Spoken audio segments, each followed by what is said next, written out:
Bismillahirrahmanirrahim. Assalamualaikum warahmatullahi wabarakatuh. Alhamdulillah wassalatu wassalamu ala Rasulillah wa ala alihi wa sahbihi wa mawalah wa la hawla wa la quwata illa billahi wa ba'du. Baik, kita lanjutkan kajian kita, masih membahas Siratul Mustafa alaihi salatu wassalam, dan kita masih membahas tentang beberapa peristiwa di Perang Badar, dan kita masih mengkisahkan beberapa kisah para sahabat, apa yang terjadi di Perang Badar. Kemarin kita sudah mengkisahkan 2 poin, termasuk pada poin ketiga di halaman 314 tentang kisah Abdurrahman ibnu Auf dan Umayyah ibn Khalaf. Kita tahu Abdurrahman ibn Auf adalah satu di antara 10 sahabat yang dijanjikan masuk surga. Sementara Umayyah ibn Khalaf adalah satu di antara tokoh-tokoh kafir Quraisy, sejajar dengan Abu Jahal, Abi Sufyan dan yang lainnya. Dua manusia ini dijelaskan di sini dulunya teman akrab. Maksudnya semasa jahiliyah ketika berada di kota Mekah. Tapi tatkala terjadi perang Badar, maka Abdurrahman ibn Auf menjumpainya saat dia sedang berdiri bersama putranya Ali bin Umayyah sambil memegang tangannya. Kala itu Abdurrahman membawa beberapa perisai yang berhasil dirampasnya. Tatkala Abdurrahman melihatnya, dia berkata, "Tidakkah engkau membutuhkanku? Aku lebih berharga dari perisai-perisai yang engkau bawa itu. Engkau tidak pernah sekalipun melihat hari seperti ini. Tidakkah kalian membutuhkan air susu?" Maksud Umayyah bahwa setiap yang menawanku, maka aku akan menebusnya dengan unta-unta yang memiliki air susu. Maka Abdurrahman pun membuang perisai-perisai yang ada padanya dan membawa keduanya berjalan. Abdurrahman berkata, Umayyah ibn Khalaf berkata kepadaku saat aku berada di antara dirinya dan anaknya, "Siapa lelaki di antara kalian yang memiliki tanda bulu burung unta di dadanya?" Aku berkata, "Itulah Hamzah bin Abdul Muttalib." Lalu dia berkata, "Dia itulah yang telah melakukan gerakan-gerakan yang merepotkan kami." Lalu Abdurrahman berkata, "Demi Allah, sesungguhnya aku sedang menggiring keduanya tatkala dia dilihat oleh Bilal sedang bersamaku." Umayyah adalah orang yang pernah menyiksa Bilal, karena kita tahu Umayyah ibn Khalaf ini tuannya Bilal ketika di Mekah. Setiap hari dialah yang menyiksa Bilal ibn Rabah, sampai kisahnya sangat masyhur. Saat Bilal diikat di batu yang sangat besar, kemudian dijemur beberapa hari dan dicambuk sampai mengalami sakarat. Kalau bukan karena pertolongan Allah, maka Bilal sudah mati. Tapi Bilal hanya mengatakan ahadul ahad, ahadul ahad, menunjukkan tentang keteguhan imannya Bilal. Makanya ketika Abu Bakar Siddiq radhiyallahu an bertanya soal penderitaan Bilal, kenapa dia sanggup menanggung siksaan itu? Maka Bilal hanya mengatakan, karena saat aku dipukul dan disiksa, aku berusaha mencampur adukan antara siksaan dan kelezatan iman. Rupanya iman jauh lebih lezat dibandingkan siksaan itu. Makanya aku tidak merasakan siksaan itu. Itu menunjukkan kalau iman sudah tertanam di dada seseorang, maka seluruh penderitaan akan lewat begitu saja.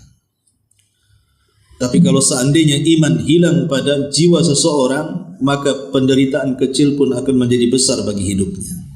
Itulah yang diambil pelajaran dari Bilal ibn Rabah. Nah, di sini Umayyah ibn Khalaf, sang pemuka orang-orang kafir, aku tidak akan selamat jika dia selamat. Jadi Bilal ibn Rabah ketika melihat Umayyah tuannya digiring oleh Abdurrahman ibn Auf, maka dia mengatakan jangan harap dia selamat. Seolah-olah dia mengatakan seperti itu. Kalau seandainya dia selamat, maka aku yang akan membuat dia celaka. Makanya dia mengatakan aku tidak akan selamat jika dia selamat. Wajar, ini manusia, Bilal juga manusia. Walaupun dia sahabat Nabi SAW, namanya dendam itu sifat manusia. Dia masih terpikir bagaimana dulu majikannya Umayyah menyiksa dia, dan itulah kesempatan Bilal membalasnya. Maka aku berkata, wahai Bilal, maksudnya Abdurrahman ibn Auf, dia adalah tawanan, jangan kau sakiti dia. Maka dia berkata lagi, aku tidak akan selamat jika dia selamat, kata Bilal. Lalu aku berkata, kata Abdurrahman, bukankah engkau mendengar ini wahai Ibnu As-Sauda? Maksudnya anak wanita hitam, karena Bilal itu kan seorang budak dan berkulit hitam, dan ibunya juga seorang budak berkulit hitam. Jadi Abdurrahman ibn Auf mengatakan seperti itu sebenarnya tidak layak. Kenapa dia mengatakan kepada Bilal ibnu Sauda? Dia berkata lagi, aku tidak akan selamat jika dia selamat, kata Bilal. Kemudian dia berteriak dengan sekencang-kencangnya, wahai pembela Allah, ada Umayyah ibn Khalaf, sang penghulu kekufuran. Aku tidak akan selamat jika dia selamat. Lalu mereka mengepung kami hingga membuat kami tidak dapat meloloskan diri, sementara aku melindunginya, kata Abdurrahman. Lalu ada seseorang laki-laki membawa pedang di belakangnya, menebas kaki anaknya, maksudnya anak Umayyah Ali, sehingga dia roboh. Melihat hal itu, Umayyah memekik dengan pekikan yang belum pernah aku dengar sebelumnya. Wajar melihat anaknya dibalik di hadapannya. Lantas aku berkata, selamatkanlah dirimu sendiri, kata Abdurrahman, sebab tidak ada keselamatan bagimu. Demi Allah, aku tidak dapat menolongmu. Lihat, kadang-kadang perkawanan ini luar biasa. Padahal jelas-jelas Umayyah orang kafir, tapi kenapa Abdurrahman melindunginya? Ya. Kemudian mereka menebaskan pedang-pedang mereka ke arah mereka berdua hingga berhasil menghabisi keduanya. Abdurrahman pernah berkata, semoga Allah merahmati Bilal. Perisai-perisaiku lenyap dan dia telah membuatku begitu tersiksa gara-gara tawananku. Di dalam Sahih Al-Bukhari disebutkan bahwa Abdurrahman ibn Auf berkata kepada Umayyah, duduklah. Lalu dia duduk. Selanjutnya Abdurrahman memeluknya dari atas untuk melindunginya. Maka mereka pun menebas dengan pedang di bawahnya sehingga berhasil membunuhnya. Sebagian itu malah mengenai kaki Abdurrahman ibn Auf. Ma'asyiral muslimat yang dimuliakan Allah Azza wa Jalla, tentu Abdurrahman ibn Auf ingin melindungi Umayyah itu karena memang Nabi SAW sudah berpesan, orang-orang yang sudah tertawan, artinya sudah tidak bisa melawan, tidak boleh dibunuh. Sebagaimana tidak boleh membunuh anak-anak, para wanita, orang tua, termasuk juga orang-orang yang sudah menyerah. Nanti putusannya dikembalikan kepada Nabi SAW, apakah layak dibunuh atau tidak. Tetapi bagaimana mungkin para sahabat seperti Bilal yang sudah merasakan bagaimana keganasan Umayyah dan kawan-kawannya semasa jahiliyah membiarkan Umayyah dilindungi. Makanya kemudian para sahabat saking geramnya dengan musuh Allah Subhanahu wa taala, walaupun Abdurrahman sudah melindunginya, tetap mereka membantunya. Bahkan Bilal yang paling semangat dan mengatakan, aku tidak akan selamat jika dia selamat. Inilah di antara heroiknya para sahabat ketika membunuh para pembesar orang-orang Quraisy di perang Badar. Ini kisah yang ketiga. Yang keempat, pada pertempuran Badar ini Umar ibn Khattab radhiyallahu an juga membunuh pamannya. Maksudnya saudara ibunya Al-Aws bin Hisham bin Al-Mughirah.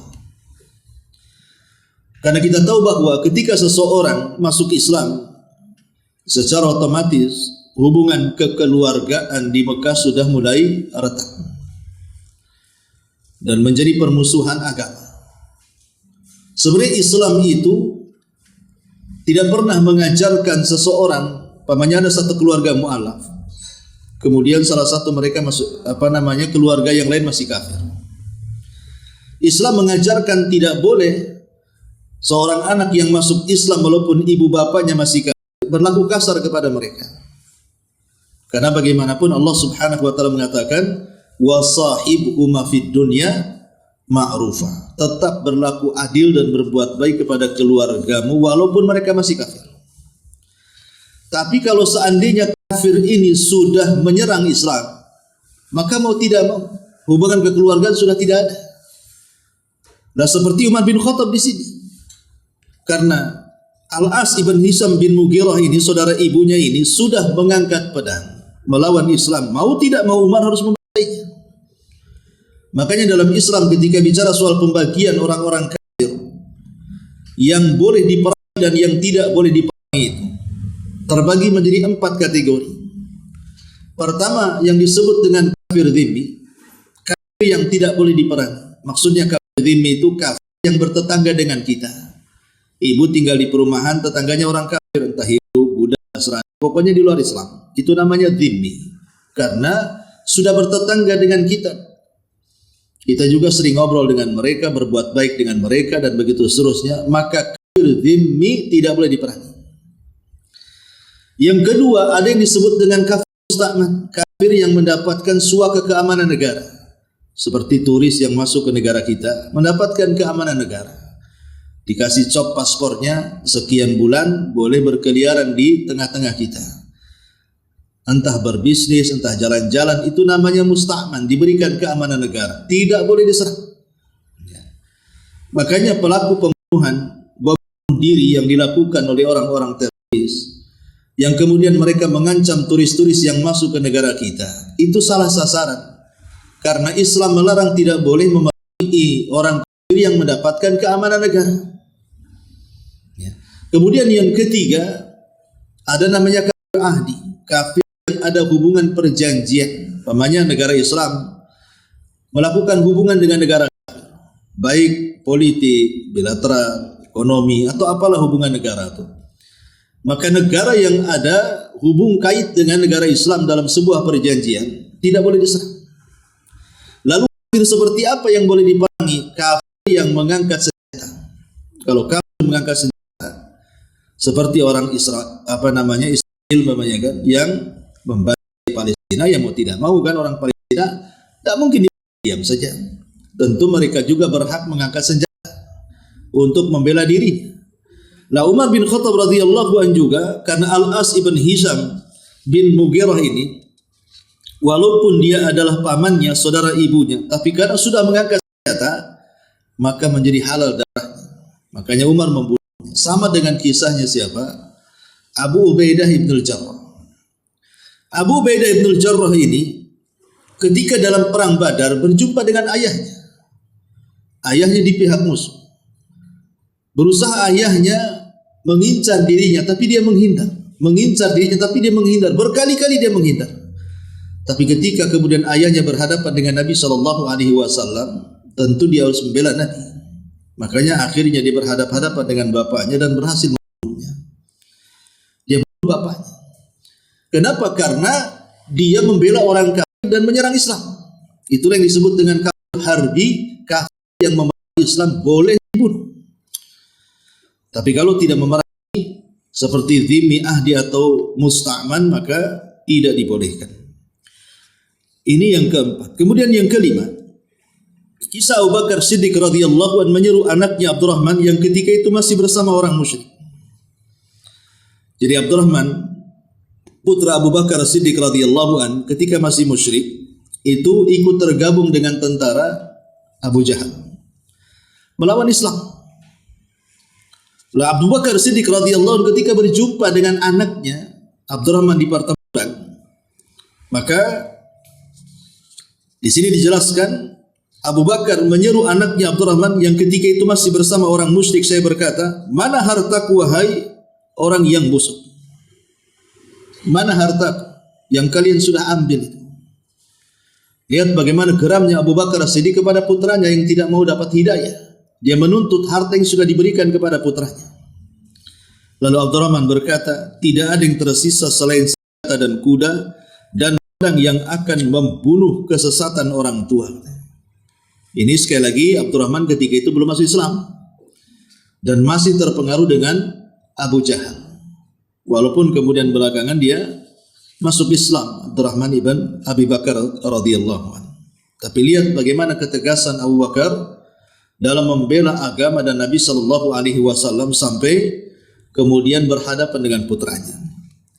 Kemudian yang keenam juga ini, manakala orang-orang musyrik melekatkan tangan dan tertawan sementara Nabi SAW berada di pusat komando dan Sa'ad bin Mu'ad berdiri pintu penjagaan dengan menghunuskan pedangnya.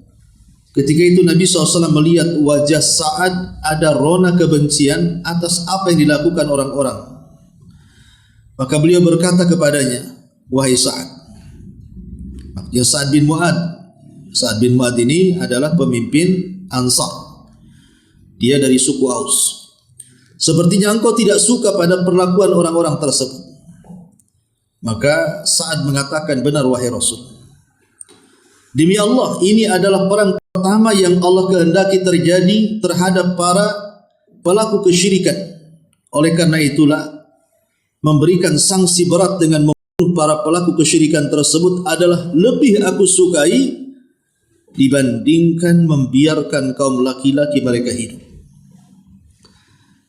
Lihat bagaimana Sa'ad ibn Mu'ad radhiyallahu an yang merupakan pemimpin Aus yang saat meninggalnya itu arus Allah Subhanahu wa taala bergetar. Bayangkan makhluk sebesar arus bisa bergetar saat kematian Sa'ad bin Mu'ad ini.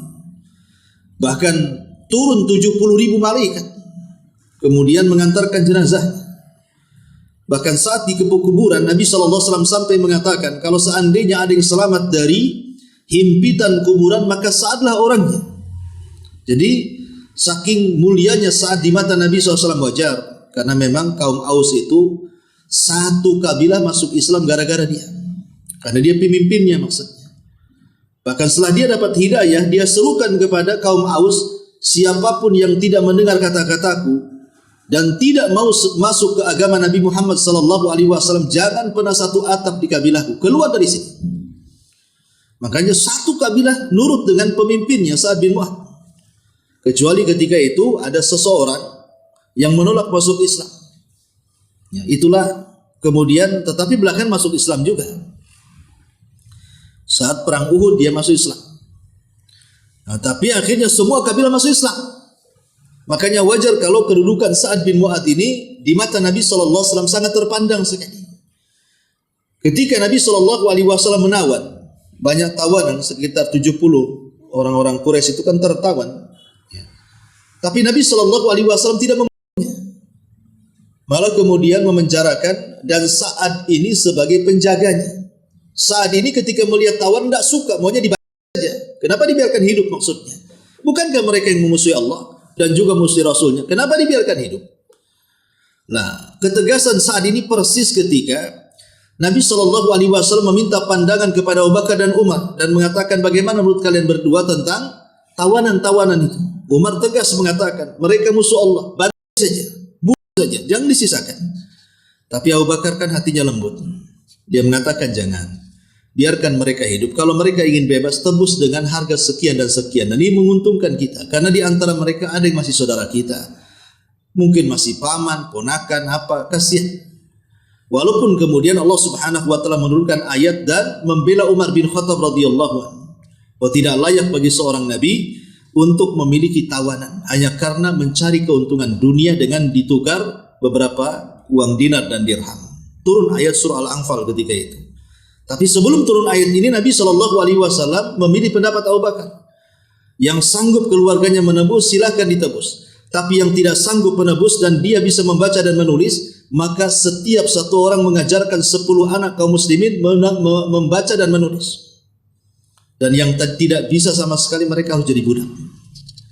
Tapi setelah turunnya ayat tentang pembelaan Umar bin Khattab radhiyallahu, tentu kebijakan Nabi SAW tidak mengikuti Abu Bakar lagi, tapi mengikuti wahyu yang Allah Subhanahu wa taala wahyukan kepada beliau. Ini yang ke-6, yang ke-7. Pada pertempuran itu, pedang milik Ukasah bin Mihsan, ma'ruf ya Ukasah ibn Mihsan, sahabat Nabi SAW yang ketika menyebutkan 70.000 orang yang masuk surga tanpa hisab dan adab. Ketika itu Ukasah bin Mihsan bangkit dan mengatakan, "Ya Rasulullah, doakan aku satu di antara 70.000 itu." Maka Rasul mengatakan, "Anta minhum," engkau Ukasah bagian dari mereka, dari 70.000 yang masuk surga tanpa hisab dan adab. Maka semua sahabat bangkit dan mengatakan, "Kami juga wahai Rasul, doakan juga kami." Tapi Rasul mengatakan, "Sabaqaka biha Ukasah." Kalian terlambat, sudah didahului oleh Ukasah. Jadi Ukasah ini memang luar biasa. Ada juga riwayat tapi juga dilemahkan para ulama.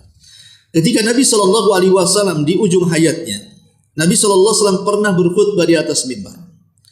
Kemudian Nabi SAW ingin melepaskan seluruh kezaliman, kalau memang ada kezaliman kepada orang, sehingga mati tidak mendapatkan dan tidak tersisa kezaliman yang pernah dilakukannya kepada orang. Walaupun tidak mungkin Rasul melakukan kezaliman, tapi Nabi SAW ingin mengajarkan para sahabat. Apa kata Nabi SAW? "Man kuntu dharabtu dhahran, fahadha dhahri falyaqtas minni." Siapapun yang aku pernah pukul dia, maka sekarang aku berikan kesempatan, ni pundakku, silahkan balas. Kemudian Nabi SAW mengatakan, "Wa man kuntu syatamtu irdan fahadha irdi falyaqtasmi." Siapa yang dulu pernah ku caci, ku maki, ku rendahkan, ku laknat, maka inilah kehormatanku, caci sekarang. Silahkan buat kisos kalian. Kemudian kata Nabi SAW, "Wa man kuntu akhadtu malan fahadha mali falyakhudh min." Atau dulu hartanya pernah ku ambil dan aku tidak pernah mengembalikan, nih hartaku, silahkan ambil sekarang. Nabi SAW mengajarkan para sahabatnya, kalau bisa sebelum kematian jangan sampai menyisakan dosa kepada orang. Tiba-tiba kemudian Ukasah bin Mihsan bangkit dari pojok masjid dan mengatakan, "Ya Rasulullah, aku akan membuat kisos denganmu. Kau sudah memukul aku," katanya. Tentu sahabat berdiri semuanya, seolah geram dengan Ukasah, berani-beraninya dengan Nabi SAW. Kenapa dia berani mengatakan seperti itu? Tapi Rasul mengatakan, "Duduk, biarkan dia maju." Akhirnya Ukasah mendekat kepada Nabi SAW. Kemudian Rasul mengenalinya dan mengatakan, "Bukankah engkau Ukasah?"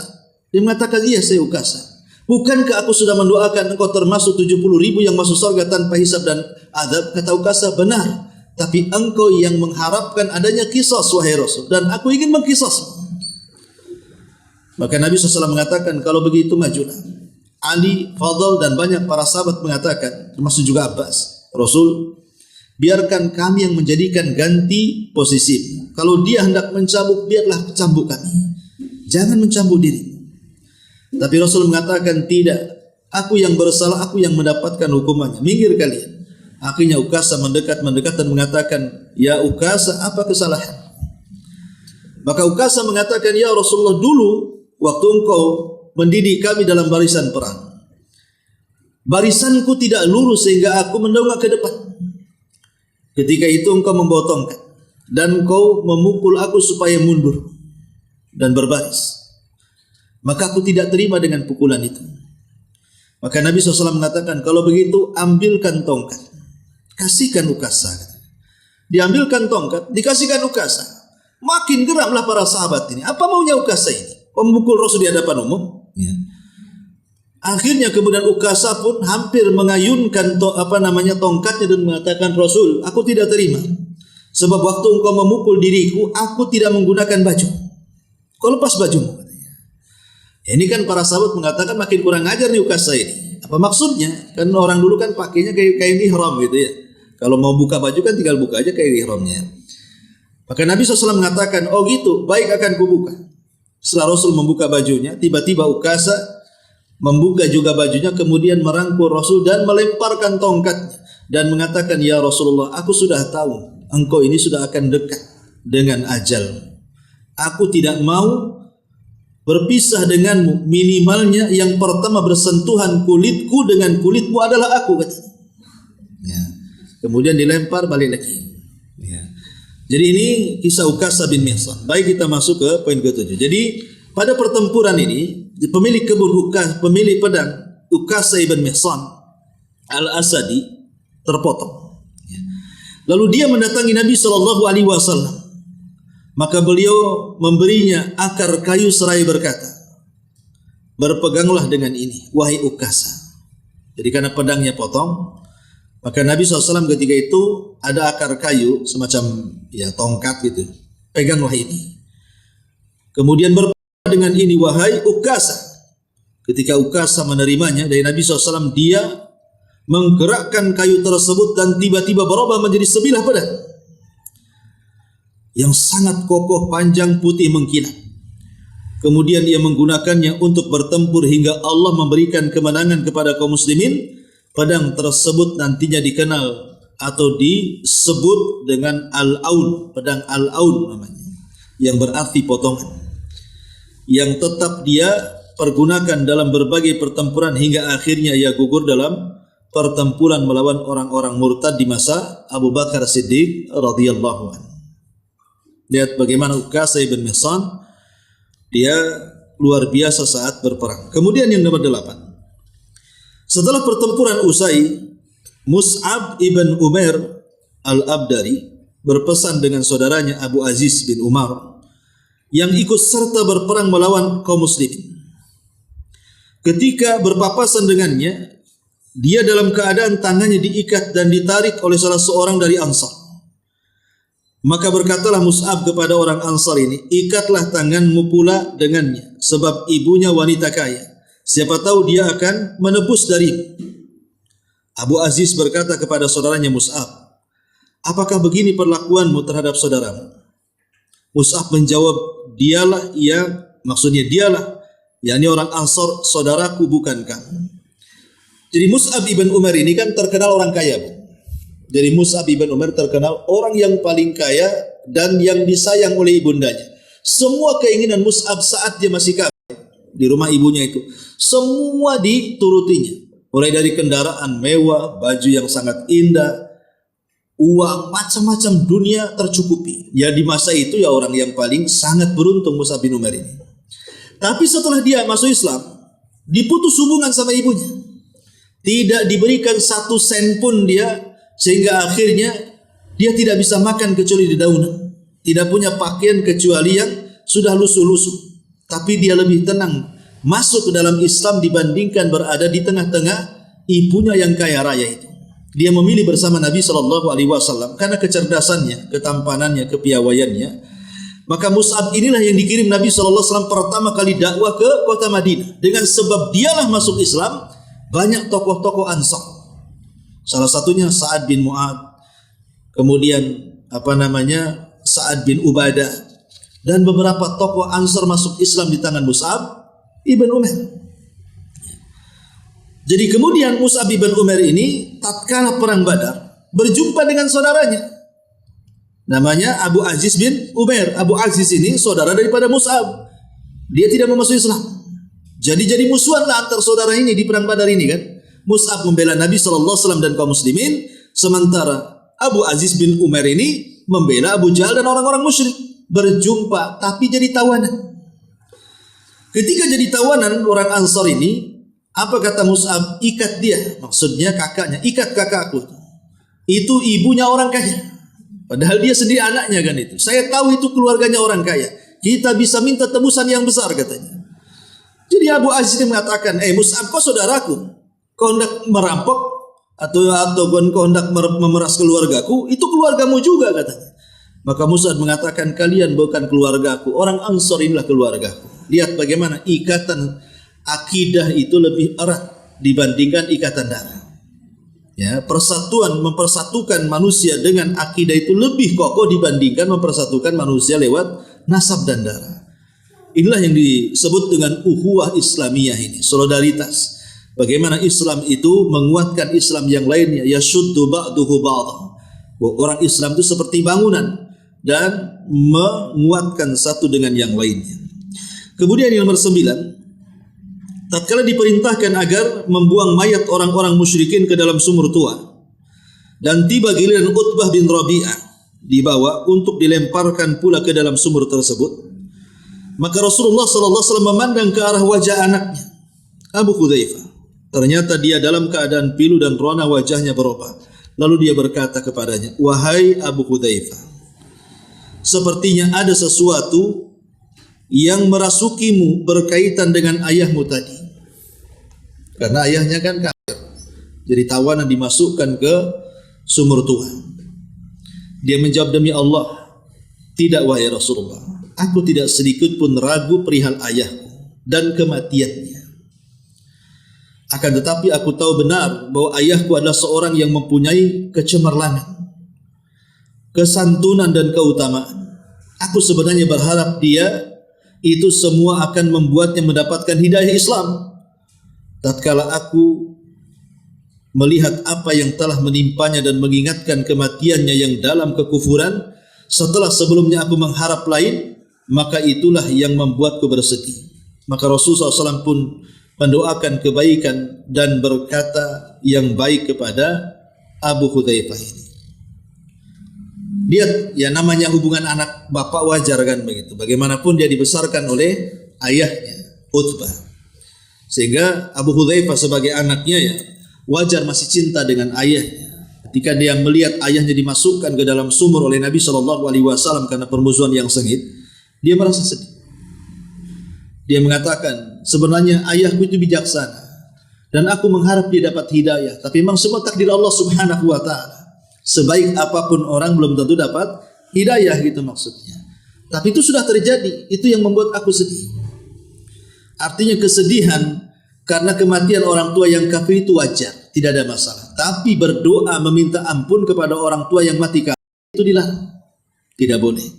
Karena tidak mungkin dikabulkan dari Allah Subhanahu wa taala. Orang mati masuk neraka kekal di dalamnya, tidak mungkin dia keluar. Cuman akan dapat ampunan. Tapi kalau hanya sedih saja, itu wajar, seperti sedihnya Nabi SAW ketika meninggalnya Abu Talib. Sedih Rasul, makanya tahun meninggalnya Abu Talib itu disebut Abul Hazni, tahun kesedihan. Rasul menangis gara-gara meninggalnya Abu Talib, sehingga dia berusaha untuk meminta ampun kepada Allah akan dosa-dosa Abu Talib. Tapi turun ayat menegur Nabi SAW, maka nalin nabi an yastaghfiru lil musyrikin walau kanu ulil qurba. Tidak layak bagi seorang nabi memintakan ampun akan dosa orang musyrik walaupun itu keluarga dekat, walaupun itu Abu Talib. Jadi hanya sedih saja tidak ada masalah kematian orang tua yang beda agama. Tapi yang tidak boleh itu adalah memintakan ampun, ya, karena bagaimanapun dia sudah meninggal. Lain kalau seandainya dia masih hidup, mungkin kita bisa mendoakan kebaikan orang tua yang kafir non muslim supaya diampuni dosanya, diberikan hidayah Islam, diberikan taufik dari Allah, tidak ada masalah selama mereka masih hidup. Tapi kalau sudah meninggal, maka tidak boleh lagi ini semuanya, karena putusannya sudah dikembalikan kepada Allah Subhanahu wa taala. Inilah di antara beberapa kisah heroik yang terjadi di tengah-tengah perang Badar oleh para sahabat Nabi sallallahu alaihi wasallam. Baik, sampai di sini saja. Sebelum saya tutup, silakan kalau ada yang bertanya. Iya, Nabi SAW mengatakan la yarithul mu'min al-kafir. Tidak mendapatkan waris atau mewarisi orang muslim kepada orang kafir. Artinya tidak mendapatkan waris atau tidak mewarisi seorang muslim kepada orang kafir. Lalu bagaimana caranya mendapatkan harta orang tuanya? Ya semasa hidupnya. Orang tuanya memberikan hibah, orang tuanya memberikan hadiah, nggak ada masalah walaupun dia kafir. Jadi dia kasih hadiah anaknya yang beda agama, tidak ada masalah. Tapi kalau sudah kafir, maka kita sebagai anak pun tidak boleh menuntut hartanya. Itu hartanya ya dibagikan lewat agama dia, sesama dia, syariat dia. Sebagaimana kita umpamanya punya harta dan kita seorang muslim, kita punya anak kafir, Kalau kita meninggal dunia, maka anak itu sepeser pun tidak dapat. Ya dibagi sesuai dengan syariat faraid kepada ahli waris yang lainnya. Kalau tidak ada ahli waris, ya diserahkan ke Baitul Mal untuk dikelola. Ya, jadi halalnya harta orang kafir itu selama dalam bentuk pemberian dan dia masih hidup. Kalau sudah meninggal, maka tidak ada hubung kait dengan harta itu. Wallahu a'lam. Ya diambil saja. Kalau memang itu dikasihkan oleh saudara-saudaranya, artinya kan karena kerelaan saudara-saudaranya mengasihi saudaranya yang muslim, ya tidak ada masalah, karena itu kan kerelaan mereka. Tapi kalau kita yang menuntut, tidak ada hubung kait, ngapain menuntut? Kita nggak ada hak dengan dia. Ya cukuplah kekafiran dia itu membahayakan, buat apa hartanya? Ya, kenapa kemudian bicara soal harta, dia nggak kasihan ibunya atau bapaknya masuk neraka? Kok disibukkan mencari hartanya? Semasa hidupnya kenapa tidak mendakwai umpamanya kan? Itu pun aneh juga, ketika mati malah minta hartanya. Makanya dalam Islam itu terputus antara warisan. Tapi kalau hanya diberi ada masalah saudara-saudaranya. Nggak ada hubung kait karena kerelaan dia memberinya. Wallahu a'lam. Kalau yang dimaksud agama sama dalam zamannya tidak ada masalah. Jadi Islam, Yahudi, Nasrani itu sama agama, maksudnya sama-sama turun dari langit. Tetapi soal kebenaran itu disesuaikan dengan zaman masing-masing. Yang benar di zamannya, zaman Isa, di zaman Musa. Nah, benar di zamannya, di zaman Isa. Tapi setelah era zamannya kepada Rasulullah SAW, maka sudah tidak benar lagi. Yang benar hanya Islam. Ya, kalau maksudnya semua agama sama. Dari Allah benar kata-kata itu. Tapi kalau soal kebenaran, ya itu dibawa kepada zamannya. Tapi kalau kebenaran maksudnya di zaman Nabi diutus, maka tidak benar. Karena tidak mungkin agama musyrik berkumpul dengan agama tauhid. Tidak mungkin orang yang menuhankan Isa sama dengan orang yang menuhankan Allah Azza wa Jalla. Tidak mungkin orang yang mengatakan Uzair putra Allah seperti yang dikatakan Yahudi sama dengan mengatakan lam yalid wa lam yulad, tidak sama. Ya kalau ada khotib Jumat seperti itu tidak usah didengar. Sah salatnya, tapi tidak perlu didengar khutbahnya. Kalau ada kapas taruh aja di lubang telinga. Karena itu sudah kesesatan khotibnya.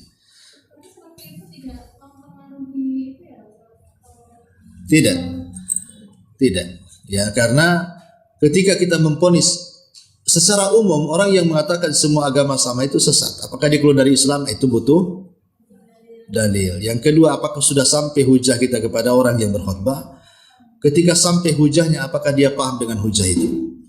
Setelah paham, apakah dia bertobat ataukah terus di atas pemahamannya? Itu kan rincian yang banyak. Mengeluarkan orang dari Islam itu tidak semudah mengeluarkan orang dari rumah, tidak. Ada kaedah-kaedahnya. Sesat iya, tapi belum tentu dia keluar dari Islam. Ya gitu aja. Wallahu a'lam. Tidak perlu. Ya. Sah. Ya. Wallahu a'lam. Baik, subhanallah bihamdika, asyhadu an la ilaha illa